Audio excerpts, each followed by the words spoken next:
The thimble on my kitchen windowsill has a dent like a moon caught in a cup. If you hold it up to the light, you can see the crescent pressed into the metal where my mother's ring finger faltered the day my father didn't come home.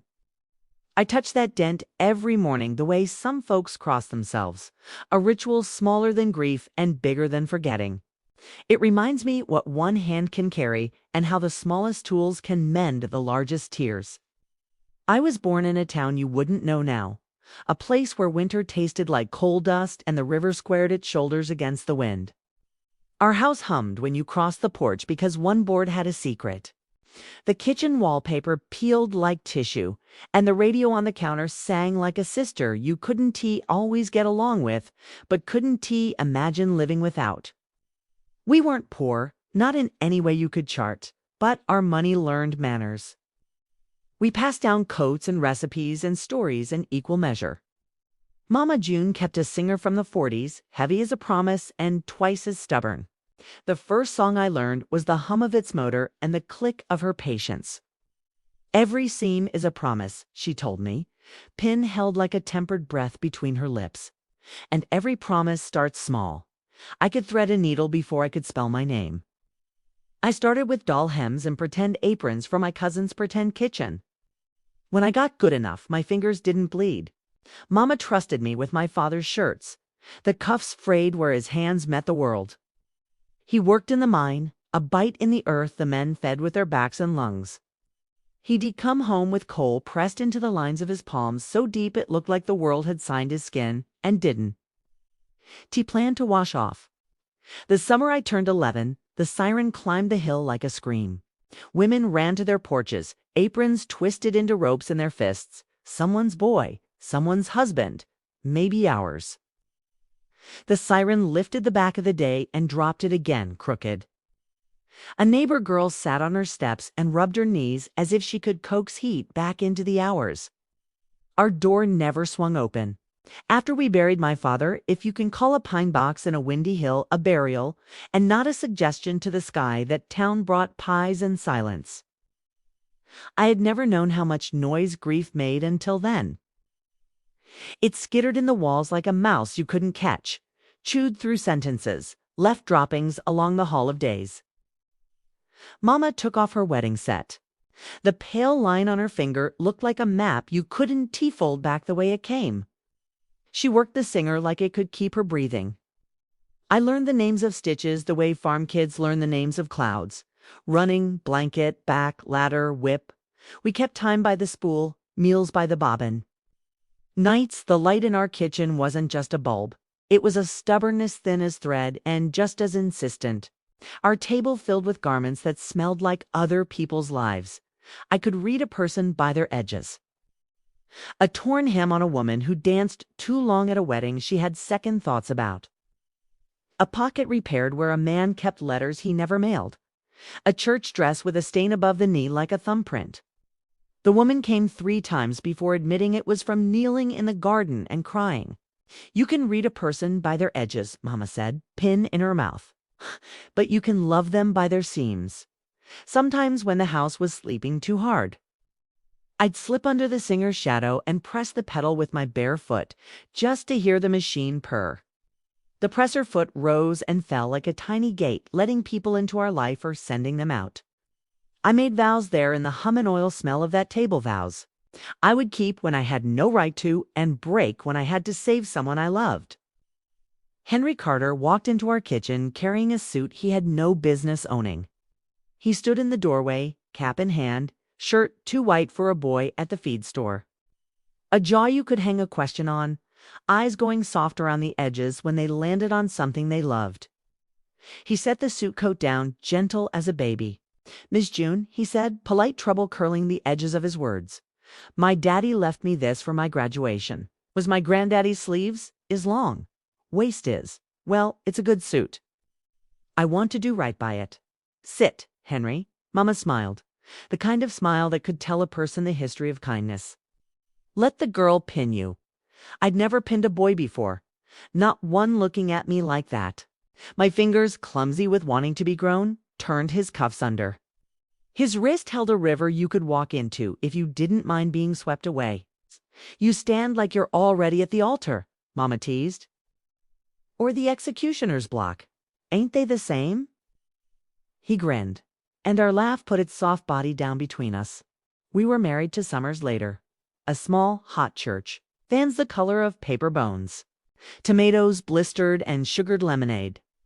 Some uncle's radio popping and crackling like kindling. Henry dipped me so low my hair brushed the floor, and the old ladies clucked their tongues, but their eyes smiled, same as their hands. If life were a dress, that day was lace at the collar. We rented the upstairs in a house that had opinions about footsteps. When it rained, the roof wrote cursive. 3 mugs, 1 pan, and a bed that complained so much we laughed. I stitched curtains from flour sacks, hemmed cheap sheets to look proud. Mama gifted us the singer under a crocheted afghan like a woman bringing bread to a new neighbor. 2 men hauled it up the stairs, and it took 3 women to decide where it should go. We set it by the window so it could watch the world and the world could watch it back. "If you ever leave me," Henry said once, kissing the top of my head while I sewed, "I'll follow the thread. A year like a song. I canned peaches, elbows sticky with sweetness that dried into freckles." He brought home stories folded in his pockets like notes. I tucked scraps from our days in a hat box. The shirt he wore by the river, the dress I wore when he first asked if he could hold my hand without anyone seeing. I cut pieces for a quilt he didn't know about yet. The kind of woman I've always been, preparing for a winter I knew would come, because winter always does. The letter came in July, a little flag in the corner and a weight that settled in the room before I broke the seal.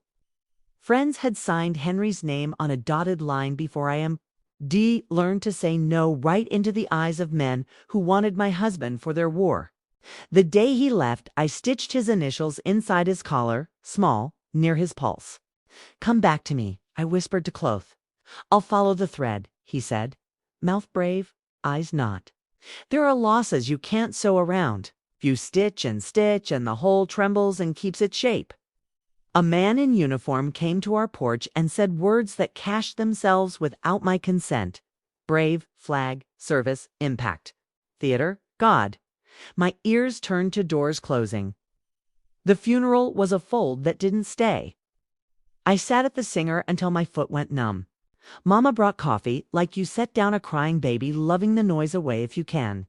"Don't be brave," she said. "Be here." December, the stethoscope found a heartbeat like a soft hammer tapping inside the world. Ellen June, she came with her fist closed like she was holding on to something she wasn't letting go. I sewed her a bonnet from my old church dress. I whispered into her ear in the quiet ward. "Nurses like careful ghosts. I will always find a way." Finding a way looked like a factory. The garment floor burned your eyes and coated your tongue with lint. The boss's voice floated like a belt. Machines snarled and spit, our bodies learning the shape of hurry. A man named Griggs moved through the aisles with a clipboard and a hunger that made the air slick. He wore cologne over sweat, and under that was something rotten. He tuned our necks with his fingers like we were instruments. "Look sharp, ladies. Deadlines, don't cry." I learned shortcuts and which ones cost me. I learned that seams can hold even when the thread is wrong, if you say a prayer and hold the fabric steady with the heel of your hand. The woman one machine over coughed into her elbow until it sounded like it might break. The floor girl gave her a paper cup and a look that said, "Please don't bleed on the inventory." I learned their S a sound a fist makes when it meets a wall at S, the back end of a storm going downstairs. Ellen slept in a basket under the table when the sitter canceled and money was a dare. At night, I stole scraps in my coat and made her dresses in the colors of a city's sidewalk denim blues, stop sign reds, prom pinks. She smiled with Henry's mouth and Mama's eyes. Then there was Jack. Jack Lester had charm that could melt the frost off a grave. Hands like a sanded table. A smile made of sloped shoulders, and "I've got this." He lifted a crate of zippers like it weighed nothing, and when he patted my arm, the air changed its mind. He brought coffee, told jokes that made the women's snorts ring off the metal cabinets. Trouble rarely smells like trouble. We married on a Wednesday in a courthouse that saw too much of people and not enough. I wore a blue dress, trying too hard to be brave. Ellen wore the bonnet I'd ironed flat with worry. In the picture, we looked like a story someone forgot to finish. Mama smiled, a seam gone tired. "Be careful with your heart," she said, voice of a woman who'd pieced hers together more than once. At first, Jack's laughter filled rooms like light. He carved Ellen a wooden horse and called her hair wheat. He ran his fingers through my hair and said he loved the way I bent over the singer and pulled truth from teeth. We were a team, lucky, making something. Words can be wedding clothes or rags, both tear. The first time he raised his voice, it was a bill. The second time, a Thursday meatloaf. The third time, he didn't raise his voice. He picked up a drinking glass and pressed until it shattered section by section like ice in thaw, his palm bleeding without surprise. He looked at the blood like a neighbor that stopped by too late. "You make me do things I don't want to." When men say that, they mean I want the world whole and everything else to bend. I learned the geography of silence. Which floorboards not to cross after 9. The shape of his breath, where rocks called how come and we need hid under the water. I learned to stack cans so the pantry door didn't stick and set his teeth off. Ellen hid under the singer, hand over her mouth. "My daughter is why I left." People say their children are why they stay. For me, it was the way the lamplight turned a bruise on her cheek into a moth. The night he threw the ashtray, it cut a new line in the table. I saw my life run into it and stop.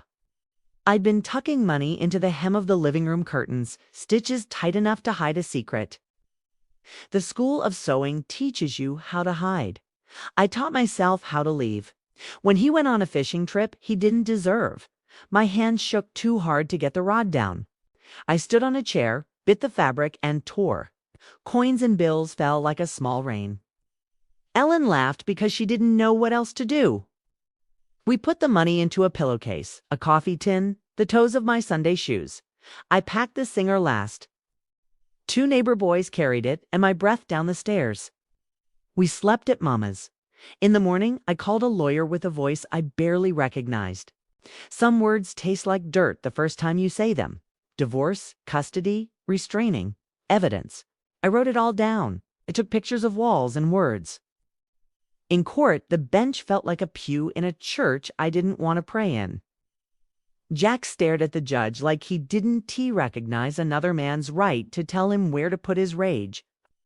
Revenge couldn't bring Henry back, or my father to explain how a man lives with what he loses, or Ellen's trust in doorways. So my revenge was smaller and more stubborn. Paper, signatures. A neighbor who said, "I'll testify."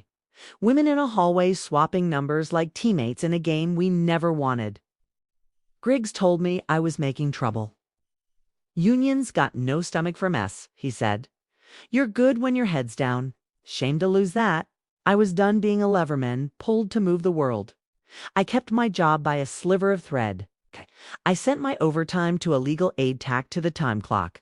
Mondays I sat in a church basement where coffee smelled like last week's hope, and we told the truth in pieces, mitering corners to make a shape square. On Wednesdays, we quilted. Tables, folding chairs, needles we guarded like matches. I brought factory scraps. Mrs. Harris brought men's shirts that knew regret. An 18-year-old brought the red dress from a party she wished she could rip out of the calendar. We stitched with our mouths shut sometimes, and sometimes we stitched between words, so the words had something to cross. The quilt became a map. One woman patched denim at the knees. How often life brings you there.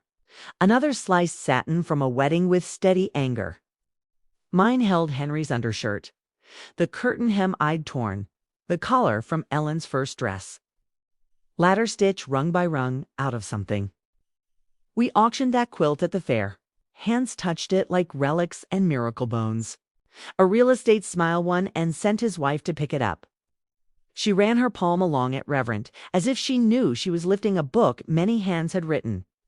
With the money, we hired a lawyer who agreed to go after the kind of men who count on women drowning quietly. When Jack was convicted of assault and tax fraud and anything else the system could name because it couldn't name the whole, I went home and lay on my kitchen floor and listened to the clock click like needles in a tin. Ellen put her ear to my chest. "I can hear you," she said. No one had said that to me in years. We moved. A street lined with sycamores shaking their leaves like dresses that no longer fit. I rented a storefront with windows like eyes waking. I painted the walls myself to feel the roller, climb and fall. I hung a sign, hem and heart. People brought me their clothes and their stories. I fixed both when I could. When I couldn't, I loved them by their seams. Ellen grew a secret language with cloth. A teacher put theater into her mouth like a sweet and said, "Ever thought about costumes?" She pinned curves she saw in her head into cotton she held in her hands. I gave her a seam ripper for 16. "No shame in taking something apart to make it fit the life you have," I said. At 18, she left for a city whose lights forget to sleep. At the bus station, breath-making clouds, I tucked tissues in her pocket and a needlebook in her bag, colored felt folded like a flower. "Send me pictures of what you make," I said. "Send me pictures of who you are," she teased back, trying not to cry and failing in the corners. Living alone is a room that talks back. The refrigerator gossiped. The radiator whistled because it could. Nights I stitched for people who apologized for their bodies. Women wanted dresses longer because their knees told the truth about time. Men pretended not to care while watching me in the mirror like I had a wand. I fell asleep sometimes with the singer's footprint pressed into my palm like God's thumb. It was the year before the towers fell when my son found me. He came into hem and heart with a slouch taught two boys who've been told their hunger is a shame. Jack's eyes. My mouth set in quiet refusal, "Ma," he said. The word landed like a dropped pin. I knew about him from letters that thinned the air when I opened them. Another county, another night I couldn't bear to imagine. A baby named by a tired woman. A birth certificate with my husband's name and not mine. Jack never told me. Courage like that isn't in men who prefer power to truth. A cousin saw a child with my chin and Jack's swing and put story to happenstance to make a fact. He called himself Samuel. He came on a Thursday that smelled like rain, a bruise on his temple, shoulders carrying a coat he couldn't find a place to put down. "I got told I'd find you here," he said. "Don't be mad at me for the way I got made. Love is sometimes a reflex and sometimes a decision. I decided. You hungry?" I asked the first question I ask most people I love. He ate like feeding was a miracle not to trust. His sentences skipped across a lake he wouldn't look into. He'd been with his mother and then not, with men who made money off boys expected to get used to it. Cars, crews, then the kind of job that sells bits of your soul by the pill. He wanted to stop. Didn't know how. I took him to a basement meeting where coffee rivaled despair. Thing welcomed him with a circle like a stitch already half made. He didn't stay clean the first time, or the second. He sold my singer to a man of no account. I thought my heart would never be my body again. I found where it was and bought it back with money I couldn't spare. I wanted to take the machine apart piece by piece, put it together as something else, and be a woman who made different mistakes. Mending isn't a neat picture you hang on a wall. Looks like ours. Pot roast stirred with a spoon that smells like Sunday. Parking lots at 3 a.m. Begging a doctor to see the person behind a chart and watching him measure your worth. Picking up a son who has broken himself and saying, "I am not the healer, but I will sit with you until you let one in." Ellen wrote sometimes with pictures of gowns that moved like water. Then less. Then not at all. The last time we spoke for years, the city roared around her. "You chose him over me," she said.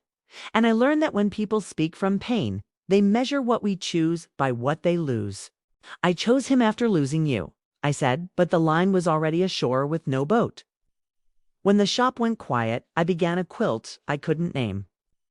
Squares from the shirt Ellen wore building sets in our garage. From the hem of the dress I had on when Henry told me he wanted our children to have my smile so he could see it every day. From the curtain I tore.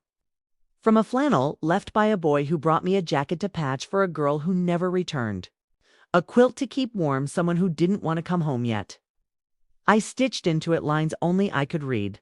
Apologies, explanations, want, waiting. Mama died the winter, the river froze into an idea. We tucked her with her thimble in her pocket. I kept the dented one for my sill. At the service, a woman hugged me so long I thought maybe wisdom transferred in pressure.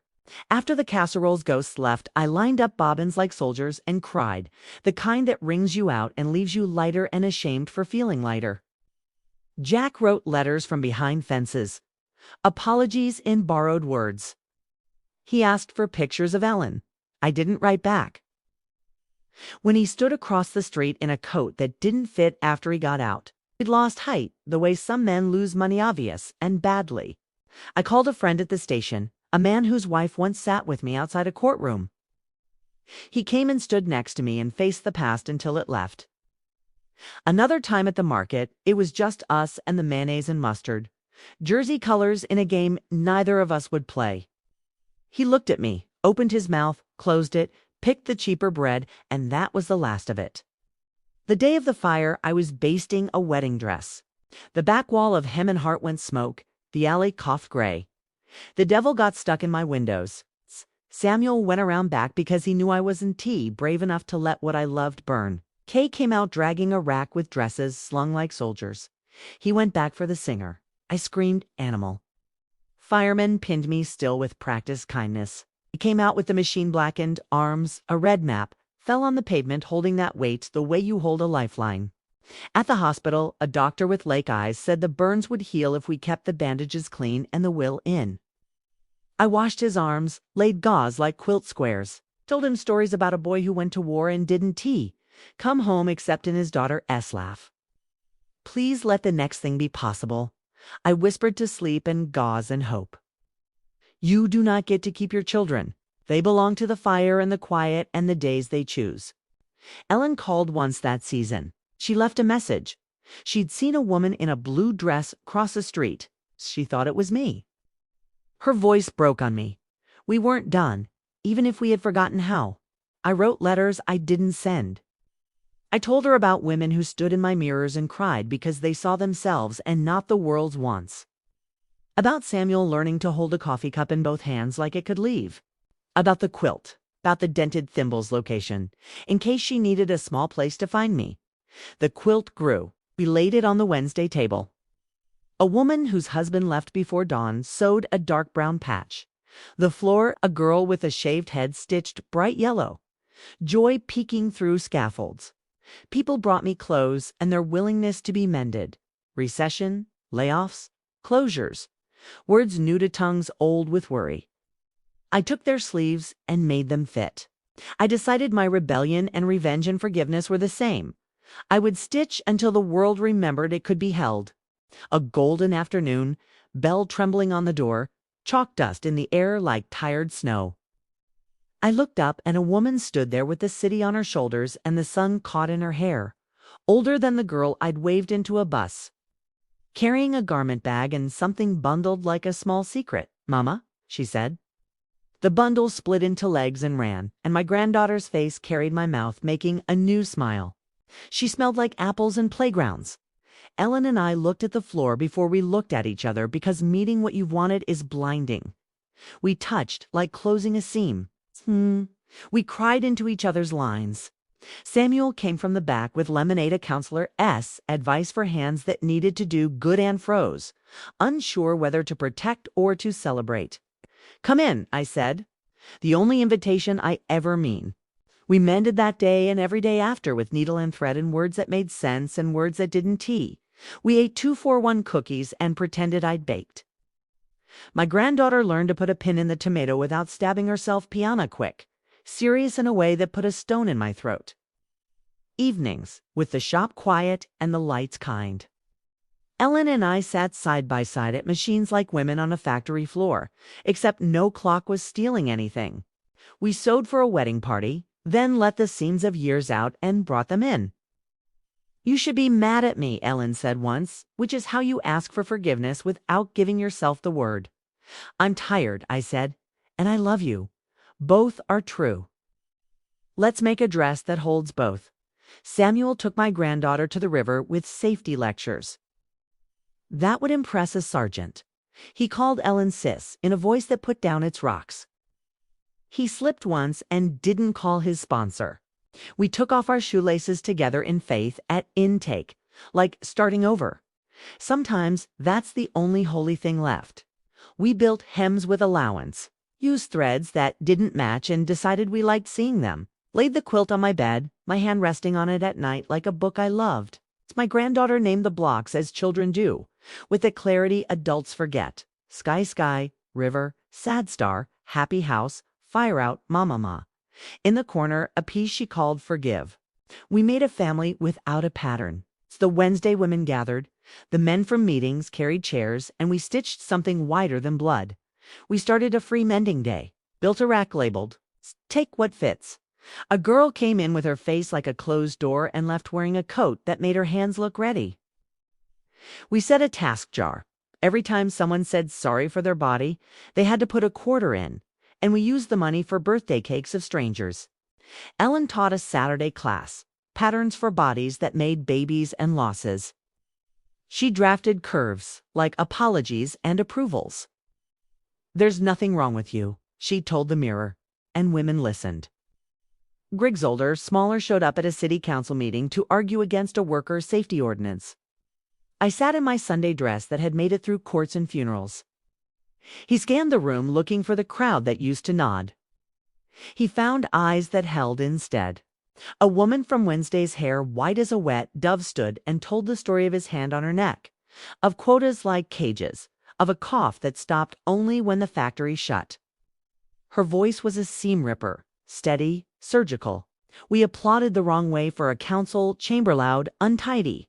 True, ordinance passed. Griggs, left with his shoulders trying to remember how to be tall. Emma's thimble watched years turn. Hem and heart turned 10. Samuel got his 1-year coin and then his 2 and then stopped counting out loud.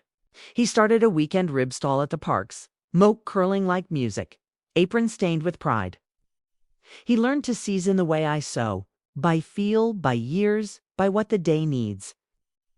He bought a second-hand smoker the size of a small promise. He fed the Wednesday women for free. "Your stitches saved me," he'd say, sliding a plate like it had weight beyond meat. Let me feed who fed me.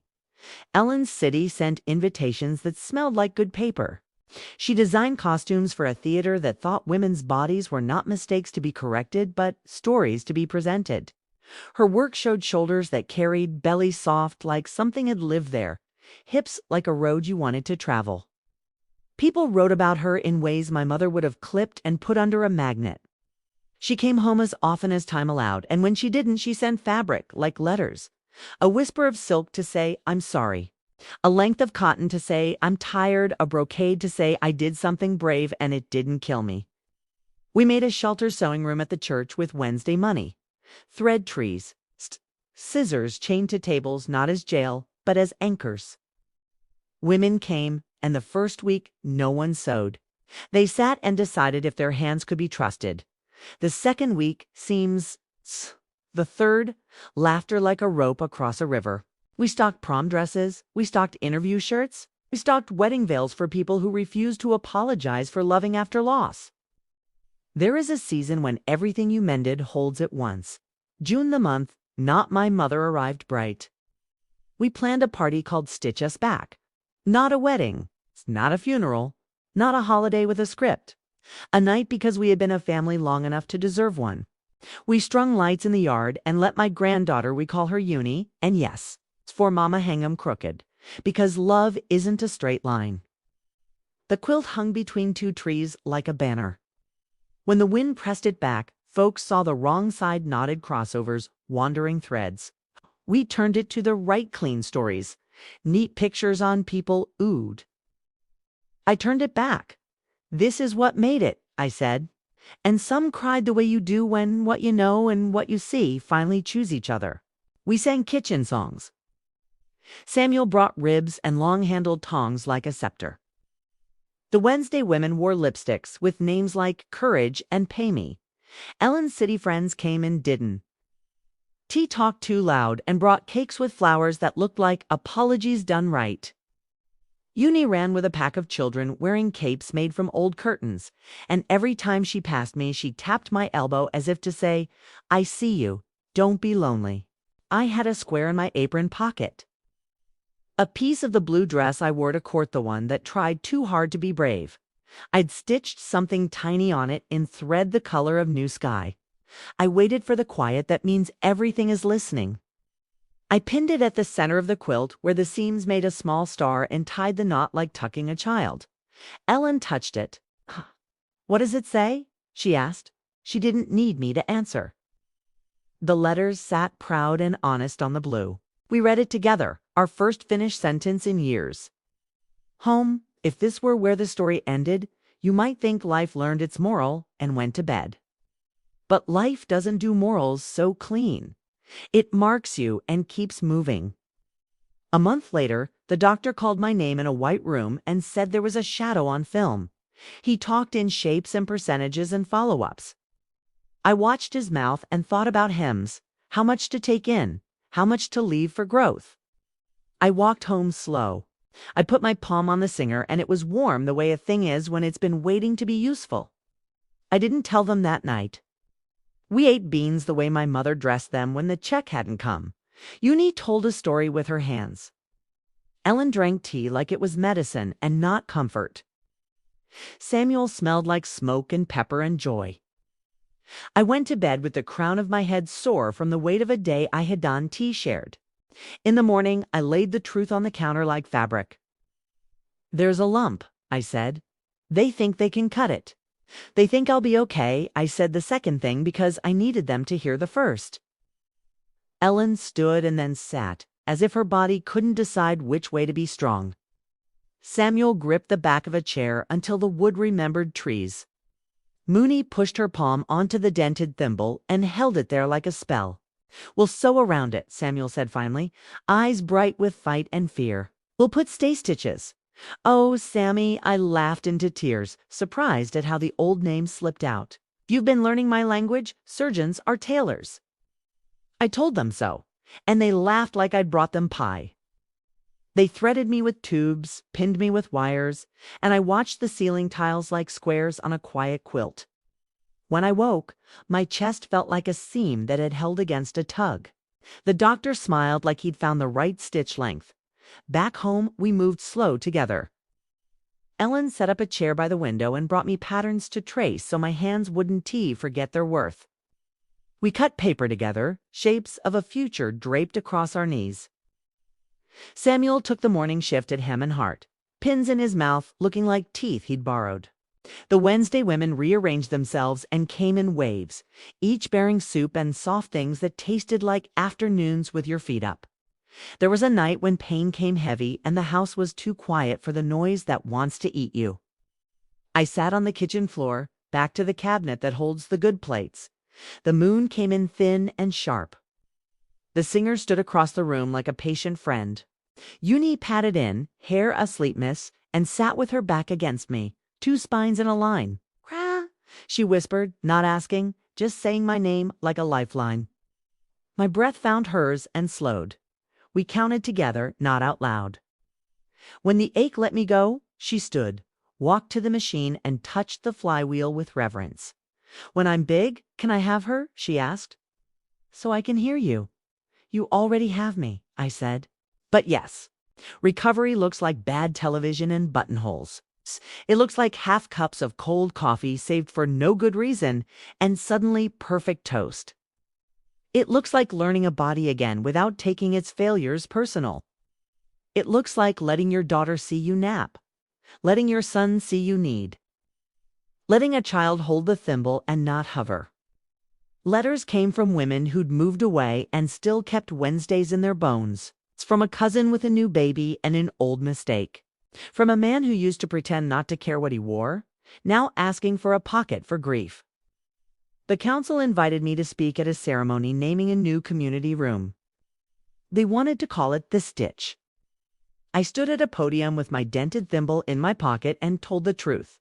We damned to repair to make it like it was. We repaired to make it ours. Ellen's theater put up a show about women who made countries while men signed papers. She asked to borrow the quilt. "It deserves an audience," she said. We hung it up like a sky. They lit it gentle. Strangers cried in their seats without understanding why. Which is what good art doesn't, makes your body remember before your mind permits it. After, a girl stopped me in the aisle and said, "My mother left and I said things that tried to kill us. Did your daughter forgive you?" I touched her shoulder and said, "We forgave the years, because sometimes that's the nearest you can come." There were backslidings. Samuel had a day where the world got loud and hunting. He called me not his sponsor, not Ellen me. "Say something that makes a stitch," he said, voice on gravel. "I have your place in the quilt," I said. "It doesn't matter where you go. Sewn." He took a breath I could hear from a mile away, came home. Ate ribs he didn't cook with his fingers. Sat on the floor with Uni and showed her how to make paper boats that Dante sinks so easy. Later, he brought me the cash box from the rib stall and asked me to count it. "Don't let me count alone," he said. A life can be saved in dumb ways, and that's one of them. On a Tuesday heavy with rain, a woman ID only known in passing came into Hem and Heart with a plastic bag knotted like fear. She poured out a dress shredded through the bodice. "I wore this to the doctor," she said. "I thought if I looked pretty, he'd believe me." We unknotted silence. And when she left the mirror, she didn't apologize for anything. That night I took the dress home and laid it under the lamp and stitched it with gold thread that should have been saved for a special occasion. It was a special occasion. I wanted my father to know I had become the person who could do that. I wanted Henry to know. Our girl laughed like he did when she was concentrating. I wanted Mama to see Eunice's hands, how much they knew already.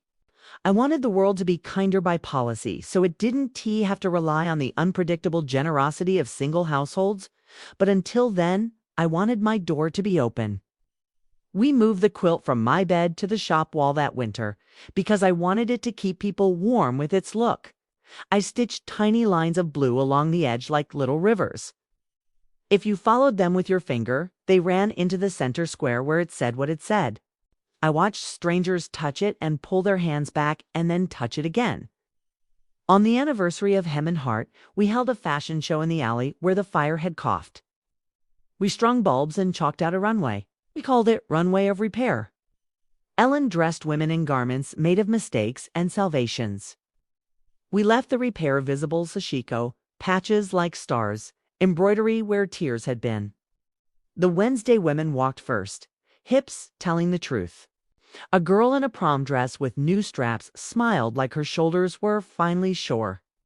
A man in a jacket patched at the elbow lifted a kid and spun, and the crowd did the sound that's halfway between laugh and cry. I walked last wearing my blue court dress, now let out at the ribs, skirt lengthened with pieces from the curtain I'd bitten.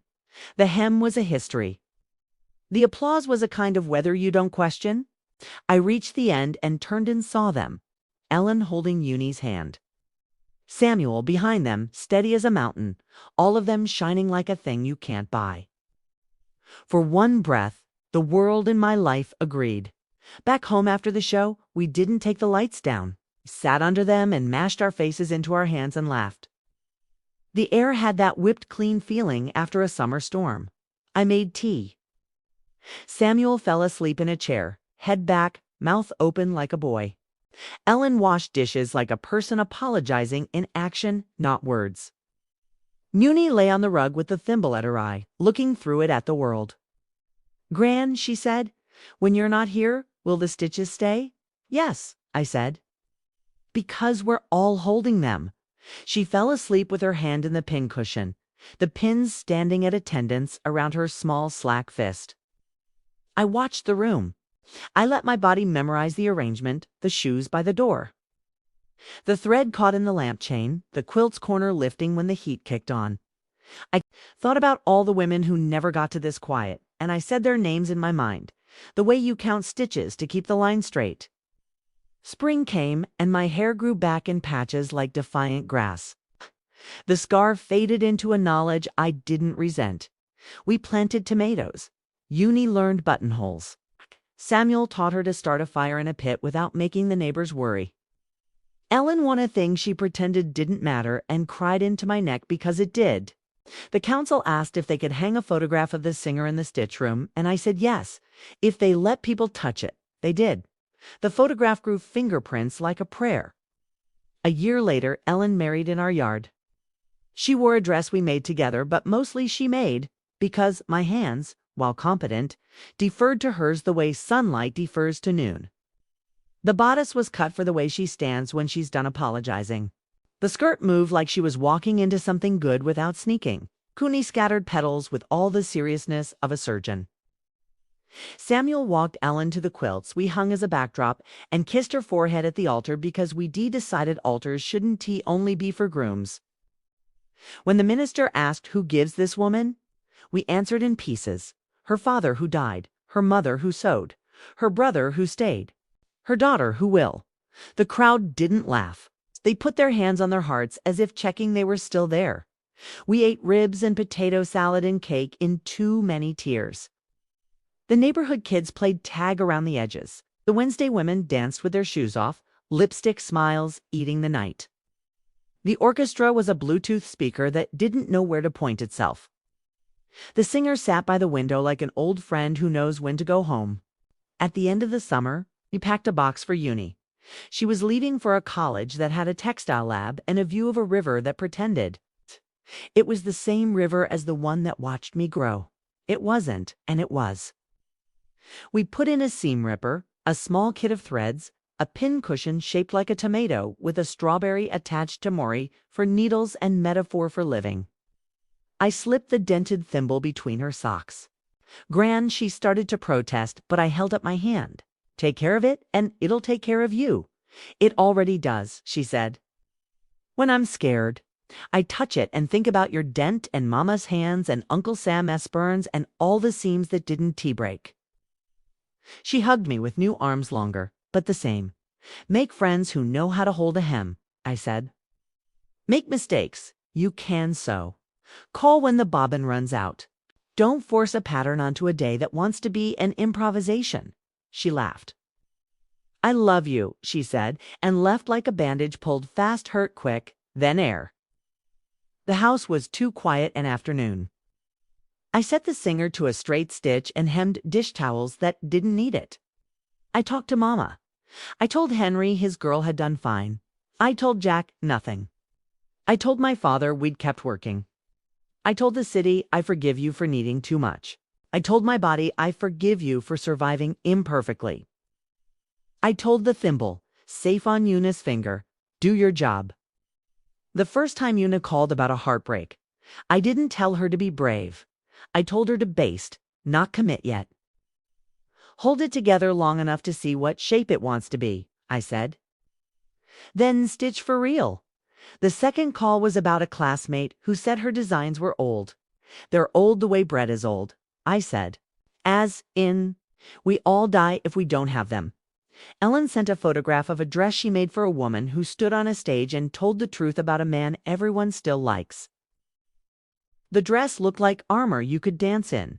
You did this, she texted. No, I wrote back. We did.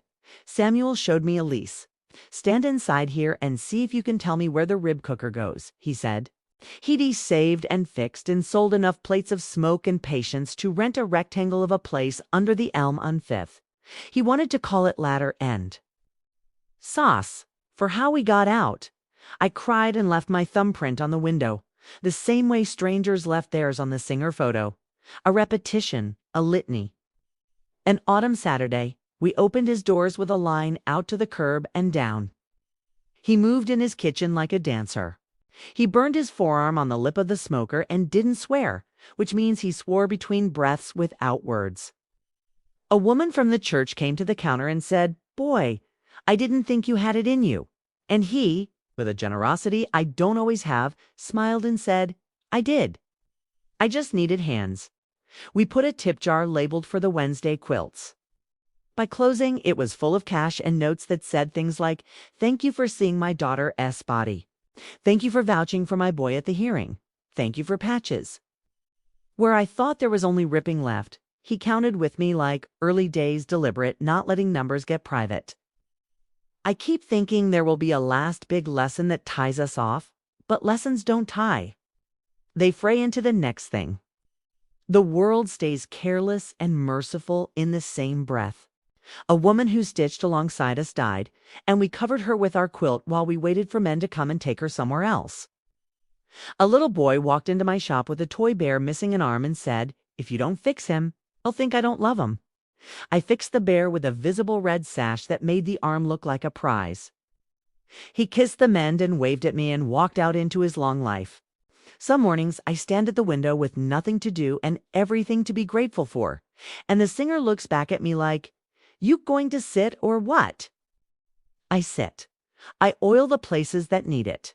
I change the needle before it snaps because I finally learned the difference between thrift and cruelty.